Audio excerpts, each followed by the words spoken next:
व्यक्ति अपने विश्वास से निर्मित होता है। वो जैसा विश्वास करता है वैसा ही बन जाता है। हरे कृष्णा। आपका दिन शुभ और मंगलमय हो। राधा रानी और कान्हा जी की कृपा आप पर सदा सर्वदा बनी रहे। आज आप सुनेंगे मार्गशीर्ष मास महात्म्य का अगला अध्याय। उससे पहले आप सुनिए एक बड़ी ही अद्भुत कथा। इसके द्वारा आपको पता चलेगा कि मनुष्य के विचारों का सामने वाले व्यक्ति पर कैसे प्रभाव पड़ता है। एक बार की बात है, एक राजा की सभा में एक चंदन के बहुत बड़े व्यापारी आए। राजा ने जब उस व्यापारी को अपनी राजसभा में बैठे हुए देखा तो अचानक से राजा के मन में यह विचार आया कि ऐसा कुछ किया जाए ताकि इस व्यापारी की सारी संपत्ति मैं अपने राजकोष में जमा कर लूं। व्यापारी जब तक राजसभा में रहा, राजा के मन में रह रहकर उसकी संपत्ति हड़प लेने का विचार आता। कुछ देर के बाद व्यापारी वहां से चला गया। उसके जाने के बाद राजा को अपने विचारों पर बड़ा ही खेद हुआ। राजा सोचने लगा कि मैं तो न्यायप्रिय राजा हूँ और अपनी प्रजा के साथ हमेशा ही न्याय करता हूँ। आज मेरे मन में ऐसा दूषित विचार क्यों आया? और इस समस्या से परेशान होकर राजा ने अपने एक मंत्री को बुलाया और सारी बात बताकर अपने उस बुद्धिमान मंत्री से इसका समाधान पूछा। मंत्री ने कहा कि हे राजन, इस प्रश्न का उत्तर देने के लिए आप मुझे कुछ दिन का समय दे। राजा मंत्री की बात से सहमत हो गए। वह मंत्री विलक्षण बुद्धि का था। वह इधर उधर के सोच विचार में समय व्यर्थ नहीं करके सीधा उस व्यापारी के पास मित्रता करने पहुंचा। और मंत्री ने शीघ्र ही उस व्यापारी से मित्रता कर ली। और एक दिन जब मंत्री और व्यापारी बैठे हुए थे तब मंत्री ने उस व्यापारी से पूछा कि मित्र, तुम क्यों चिंतित हो? तुम तो भारी मुनाफे वाले चंदन का व्यापार करते हो, फिर तुम इतने चिंतित क्यों रहते हो? तब व्यापारी बोला कि मित्र, मेरे पास उत्तम कोटि के चंदन का बड़ा भंडार जमा हो गया है। चंदन से भरी हुई गाड़ियां लेकर अनेक शहरों में मैं चक्कर लगा रहा हूँ, परंतु मेरा चंदन नहीं बिक रहा है। इसमें मेरा बहुत सा धन फंसा पड़ा है और अब नुकसान से बचने का कोई उपाय नहीं है। व्यापारी की बात सुनकर मंत्री ने पूछा कि मित्र, क्या इस हानि से बचने का कोई उपाय नहीं है? तब व्यापारी हंसकर कहने लगा कि हाँ मित्र, एक उपाय है। यदि राजा की मृत्यु हो जाए तो उसके दाह संस्कार के लिए सारा चंदन बिक सकता है। अब तो मुझे यही अंतिम मार्ग दिखाई देता है। व्यापारी की इस तरह की बातें सुनकर मंत्री को राजा के उस प्रश्न का उत्तर मिल चुका था जो कि राजा ने उस व्यापारी के संदर्भ में मंत्री से पूछा था। तब मंत्री ने कहा कि मित्र, तुम ऐसा करना कि आज से प्रतिदिन राजा का भोजन पकाने के लिए 40 किलो चंदन राज रसोइये को भेज दिया करो। उसी से तुम्हें पैसे मिल जाएंगे। व्यापारी यह सुनकर बड़ा ही प्रसन्न हुआ क्योंकि उसकी तो सबसे बड़ी समस्या दूर हो गई। अब तो प्रतिदिन ही उसका चंदन बिकेगा और उसे रुपए मिलेंगे। अब वह व्यापारी मन ही मन राजा के दीर्घायु होने की कामना करने लगा ताकि राजा की रसोई के लिए चंदन लंबे समय तक बिकता रहे। धीरे धीरे इसी तरह से कुछ दिन व्यतीत हो गए। एक दिन राजा अपनी सभा में बैठे हुए थे और वह व्यापारी दोबारा से राजा के दर्शन करने के लिए राजसभा में उपस्थित हुआ। उसे देखकर राजा के मन में विचार आया कि यह कितना आकर्षक व्यक्ति है, इसे पुरस्कार स्वरूप अवश्य ही कुछ दिया जाना चाहिए। तब राजा ने अपने मंत्री से कहा कि मंत्री, जब यह व्यापारी पहली बार आया था तो उस दिन मेरे मन में कुछ बुरे भाव आए थे और मैंने तुमसे प्रश्न किया था, और आज इस व्यापारी को देखकर मेरे मन के भाव बदल गए हैं। इसे दूसरी बार देखकर मेरे मन में इतना परिवर्तन कैसे हो गया? तब मंत्री ने उत्तर देते हुए कहा कि महाराज, मैं आपके दोनों ही प्रश्नों के उत्तर आज दे रहा हूँ। जब यह व्यापारी यहाँ पर पहली बार आया था तब यह आपकी मृत्यु की कामना रखता था और अब यह व्यापारी आपके लंबे जीवन की कामना रखता है। इसीलिए आपके मन में इसके प्रति दो तरह की भावनाओं ने जन्म लिया है। जैसी स्वयं की भावना होती है वैसा ही प्रतिबिंब दूसरे के मन पर पड़ने लगता है। अब राजा को उसके प्रश्नों के उत्तर मिल चुके थे। यदि हम किसी व्यक्ति का मूल्यांकन कर रहे होते हैं तो उसके मन में उपजते हुए भावों का उस मूल्यांकन पर गहरा प्रभाव पड़ता है। इसीलिए जब भी आप किसी से मिले तो एक सकारात्मक सोच के साथ ही मिले ताकि आपके शरीर से सकारात्मक ऊर्जा निकले और सामने वाला व्यक्ति उस सकारात्मक ऊर्जा से प्रभावित होकर आसानी से आपके पक्ष में विचार करने के लिए प्रेरित हो सके। हरे कृष्णा। अब आप सुनिए कान्हा जी की एक सच्ची कथा। एक बार की बात है, किसी नगर में एक राजा ने मंदिर बनवाया। उसमें राजा ने श्री कृष्ण भगवान की एक मूर्ति रखवाई, लेकिन उसकी कभी भी पूजा नहीं की। पूजा करने के लिए राजा ने मंदिर में एक पुजारी को रखा। पुजारी नियमित ही कन्हैया जी को नहलाता और बड़ी ही श्रद्धा भाव से उनकी पूजा अर्चना करता, तीनों समय का भोजन कराता और प्रेम पूर्वक उनके सभी कार्य करता। राजा भी रोजाना कान्हा जी के लिए एक फूलों की माला भेज देता था, और जब वह दर्शन करने आता तो पुजारी उस माला को कान्हा जी के गले से उतारकर उस राजा को पहना देते। ऐसा करते करते पुजारी की उम्र लगभग बीत ही चुकी थी। एक दिन किसी वजह से राजा मंदिर में नहीं आ सके, तो उसके एक सेवक के हाथ राजा ने मंदिर में माला पहुंचा दी और कहलवा दिया कि आज वह मंदिर में नहीं आएगा, इसीलिए पुजारी उसका इंतजार नहीं करे। इतना कहकर सेवक वहां से चला गया। पुजारी ने हमेशा की ही तरह कान्हा जी को वह माला पहना दी। लेकिन जब शाम हुई तो पुजारी सोचने लगे कि अब मैं यह माला उतारकर किसे पहनाऊं। उसने सोचा कि क्यों न आज ये माला मैं ही पहन लूं। वैसे भी मेरी उम्र हो चली है, जीवन का क्या पता कब खत्म हो जाए।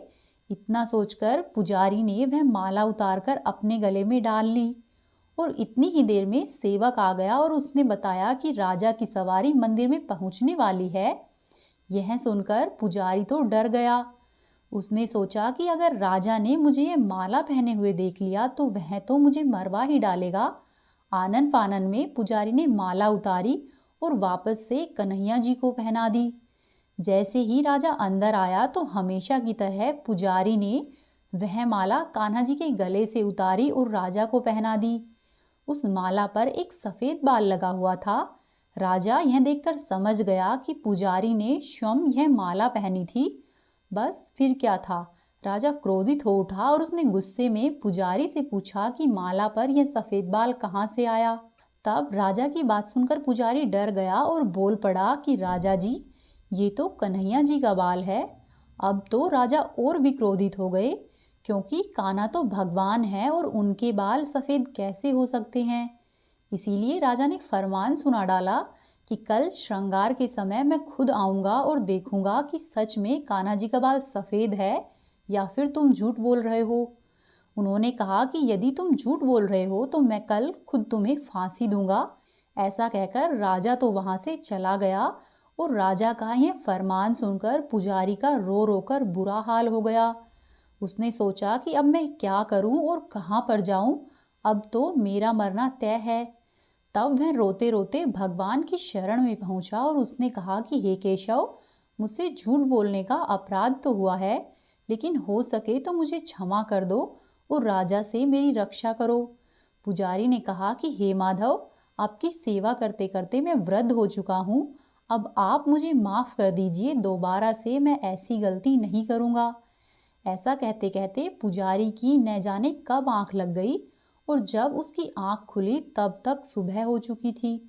उधर सुबह होते ही राजा भी मंदिर में आ पहुंचा और कहने लगा कि आज कान्हा जी का श्रृंगार मैं खुद करूंगा।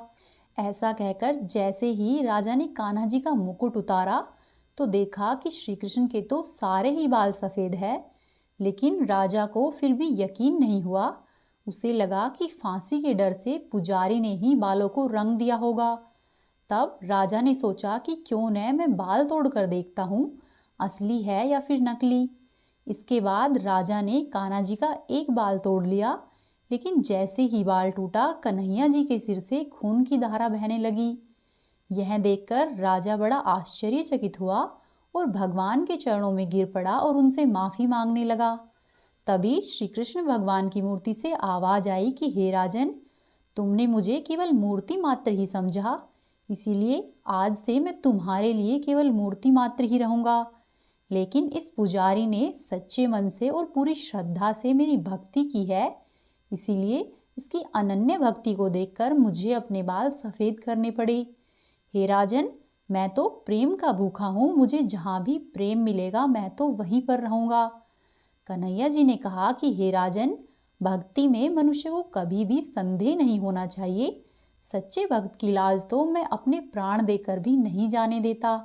इतना कहकर कान्हा जी चुप हो गए और उस पुजारी की आंखों से प्रेम की अश्रुधारा बह निकली और वह राजा हैरान और स्तब्ध सा वहीं पर खड़ा रहा। राजा ने अपने किए के लिए पुजारी से क्षमा याचना की और अपने महल में चला गया। अब आप सुनिए मार्गशीर्ष मास के आगे की कथा। कल तक के अध्याय में आपने सुना था कि धरा और द्रोण ने तपस्या की, उसी के कारण वे इस जन्म में नंद और यशोदा हुए। साथ ही कल के अध्याय में आपने अदिति और कद्रु के पारस्परिक श्राप से देवकी तथा रोहिणी के रूप में भूतल पर जन्म लेने की कथा भी सुनी थी। साथ ही कल के अध्याय में आपने हलधर और भगवान श्री कृष्ण के जन्म का उत्सव भी जाना था। आज आप सुनिए इससे आगे की कथा। भगवान नारायण कहते हैं कि हे नारद, एक दिन राजसभा में स्वर्ण सिंहासन पर बैठे हुए कंस को बड़ी ही मधुर आकाशवाणी सुनाई दी। ओ महामूढ़ नरेश, तुम क्या कर रहे हो? अपने कल्याण का उपाय सोच, तेरा काल धरती पर उत्पन्न हो चुका है। वासुदेव ने माया से तेरे शत्रुभूत बालक को नंद के हाथों में दे दिया है और उसकी कन्या को लाकर तुझे सौंप दिया है। यह कन्या माया का अंश है और वासुदेव के पुत्र के रूप में साक्षात श्रीहरि ही अवतीर्ण हुए हैं। वे ही तेरे प्राणहर्ता है। इस समय गोकुल के नंद मंदिर में उसका पालन पोषण हो रहा है। देवकी का 7वां गर्भ भी गिरा नहीं था। योगमाया ने उस गर्भ को रोहिणी के उदर में स्थापित कर दिया था। उस गर्भ से शेष के अंशभूत महाबली बलदेव जी प्रकट हुए हैं। श्री कृष्ण और बलभद्र ये दोनों ही तेरे काल है और इस समय गोकुल के नंद भवन में पल रहे हैं। यह आकाशवाणी सुनकर राजा कंस का मस्तक झुक गया। उसे सहसा ही बड़ी भारी चिंता हुई। उसने अनमने होकर आहार को भी त्याग दिया और प्राणों से भी बढ़कर प्रेयसी बहन सती साध्वी पूतना को बुलवाया। उस नीतिज्ञ नरेश ने भरी सभा में इस प्रकार से कहा। कंस बोला कि हे पूतने, मेरे कार्य की सिद्धि के लिए गोकुल के नंद मंदिर में जाओ और अपने एक स्तन को विष से ओतप्रोत करके शीघ्र ही उस नंद के नवजात शिशु के मुख में दे दो। हे वत्से, तुम मन के समान वेग से चलने वाली माया शास्त्र में निपुण और योगिनी हो, अतः माया से मानवी रूप धारण करके तुम वहां पर जाओ। हे सुप्रतिष्ठे, तुम दुर्वासा से महामंत्र की दीक्षा लेकर सर्वत्र और सब प्रकार का रूप धारण करने में समर्थ हो। हे नारद, ऐसा कहकर महाराज कंस उस राजसभा में चुप हो गए। इधर स्वेच्छाचारिणी पूतना कंस को प्रणाम करके वहां से चल दी। उसने परम सुंदरी नारी का रूप धारण कर लिया। उसकी अंग कांति तपाए हुए सोने के समान प्रकाशित हो रही थी। वह अनेक प्रकार के आभूषणों से विभूषित थी और मस्तक पर मालती की माला से अलंकृत केशपाश धारण किए हुई थी। उसके ललाट में कस्तूरी की बेदी से युक्त सिंदूर की रेखा शोभा पा रही थी। पैरों में मंजीरे और कटी भाग में करधनी की मधुर झनकार फैल रही थी। व्रज में पहुंचकर पूतना ने मनोहर नंद भवन पर दृष्टिपात किया। वह भवन बड़ा ही दुर्लभ और गहरी खाइयों से घिरा हुआ था। साक्षात विश्वकर्मा ने दिव्य पत्थरों के द्वारा उसका निर्माण किया था। इंद्रनील, मरकत और पद्मराग मणियों से उस भवन की बड़ी ही शोभा हो रही थी। सोने के दिव्य कलश और चित्रित शुभ शिखर उस नंद मंदिर की शोभा बढ़ाते थे। 4 द्वारों से अलंकृत गगनचुंबी परकोटे उस भवन के आभूषण थे। उसमें लोहे के किवाड़ लगे हुए थे। द्वारों पर द्वारपाल पहरा दे रहे थे। वह परम सुंदरी एवं रमणीय भवन सुंदरी गोपांगनाओं से घिरा हुआ था। मोती, माणिक्य, पारसमणि तथा रत्नादि वैभवों से भरे हुए उस भव्य भवन में स्वर्णमयी पात्र और घट भारी संख्या में दिखाई दे रहे थे। करोड़ों गाय उस भवन के द्वार की शोभा बढ़ा रही थी। लाखों ऐसे गोप वहां पर विद्यमान थे जिनका भरण पोषण नंद भवन से ही होता था। विभिन्न कार्यों में लगी हुई सहस्त्रों दासियां उस भवन की शोभा बढ़ा रही थी। सुंदरी पूतना अत्यंत ही मनोहर वेश धारण करके मंद मुस्कान की छटा बिखेरते हुए नंद मंदिर में प्रवेश कर गई। उसे महल में प्रवेश करती देख वहां की गोपियों ने उसका बहुत आदर किया। वे सोचने लगी कि ये कमलालया लक्ष्मी अथवा साक्षात दुर्गा ही तो नहीं है, जो कि साक्षात श्री कृष्ण भगवान का दर्शन करने के लिए यहाँ पर पधारी है। गोपियों और गोपों ने उसे प्रणाम किया और कुशल समाचार पूछा उसे बैठने के लिए सिंहासन दिया और पैर धोने के लिए जल अर्पित किया। पूतना ने भी गोप बालकों का कुशल मंगल पूछा। वह सुंदरी वहां पर मुस्कुराती हुई सिंहासन पर बैठ गई। उसने बड़े ही आदर के साथ गोपियों का दिया हुआ जल ग्रहण किया। तब सब गोपियों ने पूछा कि स्वामिनी तुम कौन हो? इस समय तुम्हारा निवास कहाँ है? तुम्हारा नाम क्या है? और यहाँ पधारने का तुम्हारा क्या प्रयोजन है? हमें यह सब बताओ। उन गोपियों के यह वचन सुनकर वह मनोहर वाणी में बोली कि मैं मथुरा की रहने वाली गोपी हूँ। इस समय एक ब्राह्मण की भार्या हूँ। मैंने संदेशवाहक के मुख से यह मंगल सूचक संवाद सुना है कि वृद्धावस्था में नंदराय जी के यहाँ पर महान पुत्र का जन्म हुआ है। यह सुनकर मैं उस पुत्र का मुख देखने के लिए और उसे अभिष्ट आशीर्वाद देने के लिए यहाँ पर आई हूँ। अब तुम लोग नंद नंदन को यहाँ ले आओ। मैं उसे देखूंगी और आशीर्वाद देकर चली जाऊंगी। उस ब्रह्माणी का यह वचन सुनकर यशोदा जी का हृदय हर्ष से खिल उठा। उन्होंने बेटे से प्रणाम करवाकर उसे उस ब्रह्माणी की गोद में दे दिया। बालक को गोद में लेकर उस सती साध्वी पुण्यवती पूतना ने बारंबार उसका मुख चूमा और सुखपूर्वक बैठकर श्रीहरि के मुख में उसने अपना स्तन दे दिया। वह बोली कि गोप सुंदरी तुम्हारा यह बालक अत्यंत ही अद्भुत है। यह गुणों में साक्षात भगवान नारायण के समान है। श्री कृष्ण उस विषैले स्तन को पीकर उसकी छाती पर बैठे बैठे हंसने लगे। उन्होंने उस विषमिश्रित दूध को सुधा के समान मानकर पूतना के प्राणों के साथ ही पी लिया। साध्वी पूतना ने अपने प्राणों के साथ ही बालक को त्याग दिया। हेमुने वह प्राणों को त्याग कर पृथ्वी पर गिर पड़ी। उसका आकार और मुख विकराल दिखाई देने लगा। वह उत्तान मुख होकर पड़ी थी। उसने स्थूल शरीर को त्याग कर सूक्ष्म शरीर में प्रवेश किया। फिर वह शीघ्र ही रत्नसार निर्मित दिव्य रथ पर आरूढ़ हो गई। उस विमान को लाखों मनोहर दिव्य एवं श्रेष्ठ पार्षद सब ओर से घेरे हुए बैठे थे। उनके हाथों में लाखों चवर ढुल रहे थे। लाखों दिव्य दर्पण उस दिव्य रथ की शोभा बढ़ा रहे थे। अग्निशुद्ध सूक्ष्म दिव्य वस्त्र से उस श्रेष्ठ विमान को सजाया गया था। उसमें अनेक प्रकार के चित्र विचित्र मनोहर रत्नमय कलश शोभा दे रहे थे। उस रथ में 100 पहिए लगे थे। वह सुंदर विमान रत्नों के तेज से प्रकाशित हो रहा था। पूर्वोक्त पार्षद पूतना को उस रथ पर बिठाकर उसे उत्तम लोक गोलोक धाम में ले गए। उस अद्भुत दृश्य को देखकर गोप और गोपिकाएं चकित हो गई। कंस भी वह सारा समाचार सुनकर बड़ा ही आश्चर्यचकित हुआ। हेमु ने यशोदा मैया बालक को गोद में उठाकर उसे स्तनपान कराने लगी। उन्होंने ब्राह्मणों के द्वारा बालक के कल्याण के लिए मंगल पाठ करवाया। नंदराय ने बड़े ही आनंद से पूतना की देह संस्कार नंदराय ने बड़े ही आनंद से पूतना की देह का दाह संस्कार किया। उस समय पूतना की चिता से चंदन, अगरू और कस्तूरी के समान सुगंध निकल रही थी।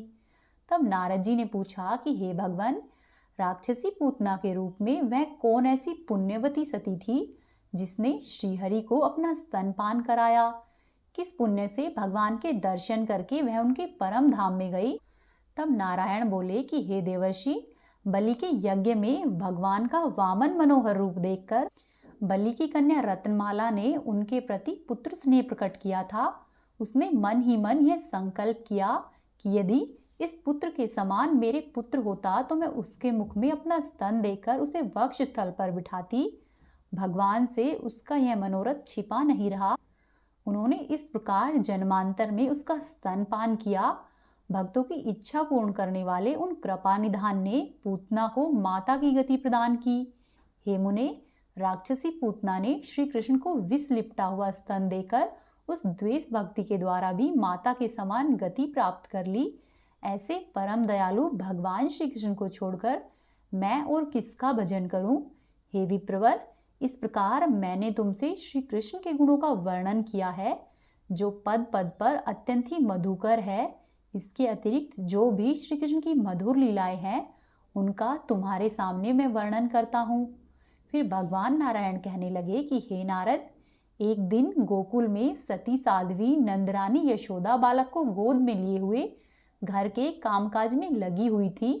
उस समय गोकुल में बवंडर का रूप धारण करने वाला तृणाव्रत वहां पर आ रहा था।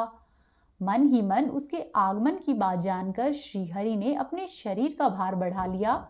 उस भार से पीड़ित होकर मैया यशोदा ने लाला को गोद से उतार दिया और खाट पर सुलाकर वे यमुना जी के किनारे जल लेने गई।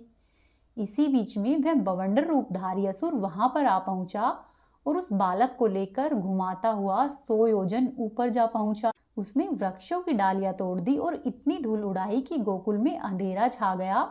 उस मायावी असुर ने तत्काल ही यह सब उत्पात किया। फिर वह स्वयं भी श्रीहरि के भार से आक्रांत हो वहीं पृथ्वी पर गिर पड़ा। श्रीहरि का स्पर्श प्राप्त करके वह असुर भी भगवत धाम को चला गया। अपने कर्मों का नाश करके सुंदर दिव्य रथ पर आरूढ़ होकर वह गोलोक में जा पहुंचा। वह पांडे देश का राजा था और दुर्वासा जी के श्राप से असुर हो गया था। श्री कृष्ण के चरणों का स्पर्श पाकर उसने गोलोक धाम में स्थान प्राप्त किया। हे मुने, बवंडर का रूप समाप्त होने पर भय से व्याकुल गोप गोपियों ने जब खोज की, तब बालक को सैया पर नहीं देखकर सभी लोग शोक से व्याकुल हो गए। कुछ गोपियां अपनी छाती पीटकर रोने लगी, कुछ लोग मूर्छित हो गए और कितने ही फूट फूट कर रोने लगे। खोजते खोजते उन्हें वह बालक व्रज के भीतर एक फुलवाड़ी में पड़ा हुआ दिखाई दिया। उसके सारे अंग धूल से धूसर हो रहे थे। एक सरोवर के बाहरी तट पर, जो कि पानी से भीगा हुआ था, पड़ा हुआ वह बालक आकाश की ओर एकटक देखता और भय से कातर होकर बोलता था। नंद जी ने तत्काल ही बच्चे को उठाकर हृदय से लगा लिया और उसका मुख देख देख कर वे शोक से व्याकुल हो रोने लगे। माता यशोदा और रोहिणी भी शीघ्र ही बालक को देखकर रो पड़ी तथा उसे गोद में लेकर बार बार उसका मुख चूमने लगी। उन्होंने बालक को नहलाया और उसकी रक्षा के लिए मंगल पाठ करवाया। इसके बाद यशोदा जी ने अपने लाला को स्तनपान कराया। उस समय उनके मुख और नेत्रों में प्रसन्नता छा रही थी। फिर नारद जी ने पूछा कि हे भगवान, पांडे देश के राजा को दुर्वासा जी ने श्राप क्यों दिया? आप इस प्राचीन इतिहास का भलीभांति वर्णन करके कहिए। तब भगवान नारायण बोले कि हे नारद मुनि, एक बार पांडे देश के प्रतापी राजा अपनी 1000 पत्नियों को साथ लेकर मनोहर निर्जन प्रदेश में गंधमादन पर्वत की नदी तीरस्थ पुष्प वाटिका में जाकर सुख से विहार करने लगे। एक दिन वे नदी में अपनी पत्नियों के साथ जल क्रीड़ा कर रहे थे। उस समय उन लोगों के वस्त्र अस्त व्यस्त थे। इसी बीच अपने 1000 शिष्यों को साथ लिए हुए महामुनि दुर्वासा उधर से निकले। राजा ने मुनि को देख लिया, परंतु वे जल से बाहर नहीं निकले और न ही उन्हें प्रणाम किया, न ही वाणी से और न ही हाथ के संकेत से कुछ कहा। इस निर्लज्जता और उद्दंडता को देखकर दुर्वासा ने उनको योग भ्रष्ट होकर भारत में लाख वर्ष तक असुर योनि में रहने का श्राप दे दिया और कहा कि इसके बाद श्रीहरि के चरण कमल का स्पर्श प्राप्त होने पर तुम असुर योनि से मुक्त होगे और फिर तुम्हें गोलोक की प्राप्ति होगी। और उनकी पत्नियों से कहा कि तुम लोग भारत में जाकर विभिन्न स्थानों में राजाओं के घर में जन्म धारण करके राजकन्या हो जाओगी। मुनि का इस प्रकार का श्राप सुनकर सभी लोग हाहाकार कर उठे। राजा सहस्त्राक्ष की पत्नियां करुण विलाप करने लगी। अंत में राजा ने एक बड़े अग्निकुंड का निर्माण किया और श्रीहरि के चरण कमलों को हृदय में रखते हुए वे पत्नियों के सहित उस हवन कुंड में प्रवेश कर गए। इस प्रकार वे राजा सहस्त्राक्ष तृणाव्रत नामक असुर होने के बाद श्रीहरि के चरणों का स्पर्श पाकर उनके परम धाम को चले गए और उनकी रानियों ने भारतवर्ष में मनोवांछित जन्म ग्रहण किया। इस तरह श्रीहरि का यह सारा उत्तम महात्म्य कहा गया। साथ ही मुनिवर दुर्वासा के श्रापवश असुर योनि में पड़े हुए पांडे नरेश के उद्धार का प्रसंग भी मैंने तुम्हें सुनाया है। फिर नारद मुनि कहने लगे कि हे भगवान, अब आप मुझे शिशु श्री कृष्ण के पैरों के आघात से शकट का चूर चूर होना तथा श्री कृष्ण के कवच का प्रयोग एवं इसके महात्म्य के बारे में विस्तार पूर्वक बताइए। तब भगवान नारायण कहते हैं कि हे नारद, एक दिन नंदपत्नी यशोदा अपने घर में भूखे बालक गोविंद को गोद में लेकर प्रसन्नता पूर्वक स्तनपान करा रही थी। इसी समय नंद मंदिर में बहुत सी गोपियां आई, जिनमें कुछ बड़ी बूढ़ी थी और कुछ यशोदा जी की सखियां थी। इनके साथ और भी बालक बालिकाएं थी। उस दिन नंद जी के यहाँ पर आभ्युदायिक कर्म का समापन हुआ था। उस अवसर पर गोपियों को आती हुई देखकर सती यशोदा ने ऐतृप्त बालक श्री कृष्ण को शीघ्र ही सैया पर सुला दिया और स्वयं उठकर प्रसन्नता पूर्वक उन सभी को प्रणाम किया। इतना ही नहीं, आनंदित हुई गोपी यशोदा ने उन सबको तेल, सिंदूर, पान, मिष्ठान, वस्त्र और आभूषण भी दिए। इसी बीच में माया के स्वामी भगवान श्री कृष्ण माया से भूखे बनकर दोनों चरण ऊपर फेंक फेंक कर रोने लगे।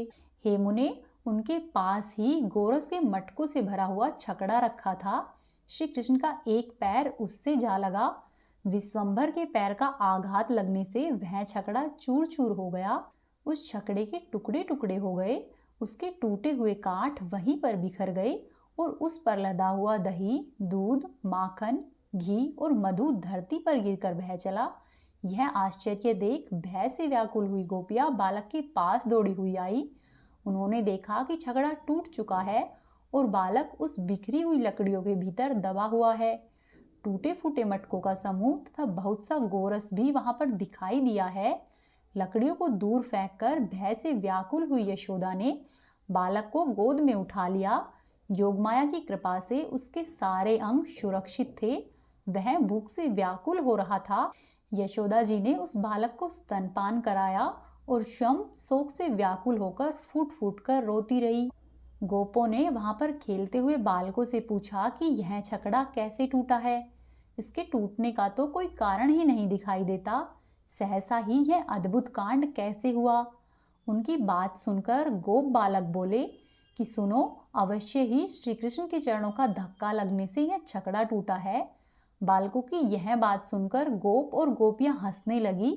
उन्हें इस बात पर विश्वास नहीं हुआ। वे बोली कि बच्चों की बातें सत्य नहीं है। तुरंत ही श्रेष्ठ ब्राह्मणों को बुलवाया गया और उन्होंने शिशु की रक्षा के लिए स्वास्तिक वाचन किया। एक ब्राह्मण ने शिशु के शरीर पर हाथ रखकर कवच पढ़ा। हे विप्रवर, वह समस्त शुभ लक्षणों से युक्त कवच मैं तुम्हें बता रहा हूँ। यह वही कवच है जिसको पूर्व काल में श्री विष्णु के नाभि कमल पर विराजमान ब्रह्मा जी को भगवती योगमाया ने दिया था। उस समय जल में शयन करने वाले त्रिलोकीनाथ विष्णु जल के भीतर नींद ले रहे थे और ब्रह्मा जी मधु कैटभ से डरकर योग निद्रा की स्तुति कर रहे थे। उसी अवसर पर योग निद्रा ने उन्हें कवच उपदेश दिया था। योग निद्रा बोली कि ब्राह्मण, तुम अपना भय दूर करो। हे जगतपते, जहाँ श्रीहरि का विराजमान है और मैं मौजूद हूँ, वहां पर तुम्हें किसी बात का भय नहीं होना चाहिए। तुम यहाँ पर सुख पूर्वक रहो। श्रीहरि तुम्हारे मुख की रक्षा करे, मधुसूदन मस्तक की, श्री कृष्ण दोनों नेत्रों की तथा राधिकापति नासिका की रक्षा करे, माधव दोनों कानों की, कंठ की और कपाल की रक्षा करे, कपोल की गोविंद और केशों की स्वयं केशव रक्षा करे, ऊपर की ओर से नारायण और नीचे की ओर से कमलापति तुम्हारी रक्षा करे, पूर्व दिशा में गोपाल तुम्हारा पालन करे, अग्नि कोण में दशमुख हंता श्री राम तुम्हारी रक्षा करे, ईशान कोण में ईश्वर रक्षा करे, शत्रुजीत सर्वत्र पालन करे, जल, थल और आकाश में तथा निद्रावस्था में श्री रघुनाथ जी तुम्हारी रक्षा करे। हे ब्राह्मण, इस प्रकार परम अद्भुत कवच का वर्णन किया गया। पूर्व काल में मेरे स्मरण करने पर भगवान श्री कृष्ण ने कृपा पूर्वक मुझे इसका उपदेश दिया था।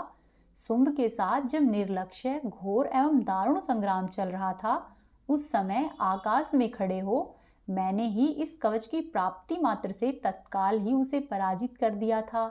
इस कवच के प्रभाव से शुंभ धरती पर गिरा और मर गया। पहले सैकड़ों वर्षों तक भयंकर युद्ध करके जब शुंभ मर गया, तब कृपालु गोविंद आकाश में स्थित हो कवच और माल्य देकर गोलोक चले गए। हे मुने, इस प्रकार कल्पांतर का वृतांत कहा गया। इस कवच के प्रभाव से कभी भी मन में भय नहीं होता। मैंने प्रत्येक कल्प में श्रीहरि के साथ रहकर करोड़ों ब्रह्माओं को नष्ट होते हुए देखा है। हे मुने, ब्राह्मण ने नंद शिशु के कंठ में वह कवच बांध दिया। इस प्रकार साक्षात श्रीहरि ने अपना ही कवच अपने कंठ में धारण किया। हे मुने, श्रीहरि के इस कवच का संपूर्ण प्रभाव बताया गया। भगवान अनंत है, वे अपनी ही महिमा से कभी भी च्युत नहीं होते। उनके प्रभाव की कहीं भी कोई भी तुलना नहीं है। हरे कृष्णा। आज का अध्याय यहीं पर समाप्त होता है। इससे आगे की कथा आप सुनेंगे कल के अध्याय में। उम्मीद है आपको आज की कथाएं पसंद आई होगी। आपसे एक अनुरोध है, यदि आपने अभी तक चैनल को सब्सक्राइब नहीं किया है तो याद से चैनल को सब्सक्राइब कर ले, वीडियो को लाइक करें और वीडियो को शेयर भी कीजिए।